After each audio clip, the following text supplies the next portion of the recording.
Kalian mupuk pakai sistem apa? Sistem tabur? Ah, mana main, pakai sistem kocor lah. Hasilnya moncor, kebun sawitnya jadi gacor.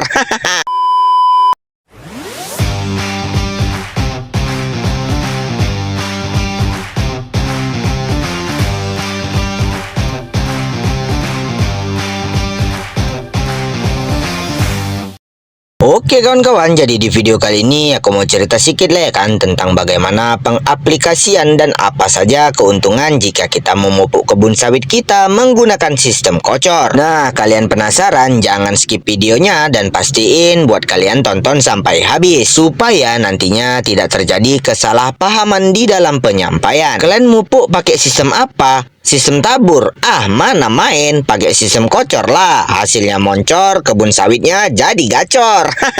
Nah, berhubung kali ini aku nyiram pupuk di kebun sawit aku menggunakan sistem kocor, dan pastinya kalian yang masih menggunakan sistem tabur pasti bertanya-tanya, apa sih keuntungan jika kita memupuk menggunakan sistem kocor? Nah, berikut ini 10 keuntungan petani sawit jika menggunakan pupuk menggunakan sistem kocor. Untuk keuntungan yang pertama, penyerapan nutrisi bakalan menjadi lebih cepat. Pupuk cor atau biasanya pupuk cair biasanya lebih cepat diserap oleh akar sawit dibandingkan pupuk padat. Kemudian untuk di keuntungan yang kedua, distribusi nutrisi lebih merata. Karena bentuknya cair, pupuk cor bisa menyebar lebih merata ke seluruh area perakaran kebun sawit. Kemudian untuk di keuntungan yang ketiga, bakal mengurangi namanya kehilangan nutrisi. Karena jika kita menggunakan sistem kocor, resiko nutrisi terbawa air hujan atau menguap lebih kecil dibandingkan menyebar pupuk menggunakan metode sistem tabur. Kemudian untuk di keuntungan yang keempat, bakalan meningkatkan efisiensi penggunaan pupuk. Dengan menggunakan metode sistem kocor, takaran pemberian bisa lebih akurat dan terkontrol sehingga tidak terjadinya pemborosan pada pupuk. Kemudian untuk di keuntungan yang kelima, bakalan mendorong pertumbuhan akar sawit yang lebih sehat. Jika menggunakan pemupukan menggunakan metode sistem kocor, nutrisi yang tersedia langsung mendorong perkembangan akar muda pada pohon sawit. Dan di keuntungan yang keenam, akan meningkatkan produktivitas tanaman kebun sawit. Maka pupuk itu akan memberi nutrisi yang lebih cepat untuk tersedia pada pohon sawit. Dengan menggunakan metode sistem kocor, serta tanaman sawit akan lebih cepat pulih dan berbuah lebih optimal. Kemudian untuk di keuntungan yang ketujuh, mengurangi biaya tenaga kerja. Proses pengaplikasian pupuk cor biasanya lebih cepat diserap oleh akar dan praktis dibandingkan menabur pupuk padat yang bakalan menunggu waktu yang lebih lama. Kemudian untuk di keuntungan yang ke-8, bisa dikombinasikan dengan pestisida ataupun zat lain. Dalam suatu pengaplikasian, pupuk cor biasanya bisa dicampur dengan zat herbisida ataupun zat pengatur tumbuh, sehingga nantinya bisa menghemat waktu serta biaya yang dikeluarkan. Kemudian untuk di keuntungan yang ke-9,